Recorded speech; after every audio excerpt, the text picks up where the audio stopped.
बुलढाणा तहसील कार्यालयातील जवळपास 25 कर्मचाऱ्यांची कोरोना तपासणी करण्यात आली। यामध्ये 2 कर्मचारी कोरोना पॉझिटिव्ह निघाले आहेत, ज्यामध्ये एक महिला व एक पुरुषाचा समावेश आहे। तहसील कार्यालयातील जवळपास 25 कर्मचाऱ्यांची कोरोना तपासणी करण्यात आली असता त्यात 2 कर्मचारी पॉझिटिव्ह निघाले आहे। त्यात एक पुरुष तर एक महिला कर्मचारी आहे।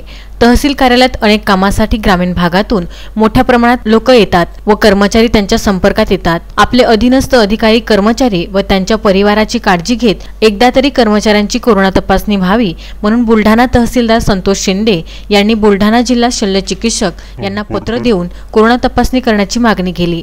त्याला सकारात्मक प्रतिसाद देत आरोग्य विभागाने 2 ऑगस्ट रोजी तहसील कार्यालयातील जवळपास 25 कर्मचारी व काही अधिकाऱ्यांची कोरोना तपासणी देऊळघाट मार्गावरील आयुर्वेद महाविद्यालय या कोविड सेंटर मध्ये करण्यात आली। दरम्यान 2 कर्मचारी पॉझिटिव्ह आले आहेत। त्यात एक पुरुष तर एक महिला कर्मचारी असल्याची माहिती तहसीलदार संतोष शिंदे यांनी दिली।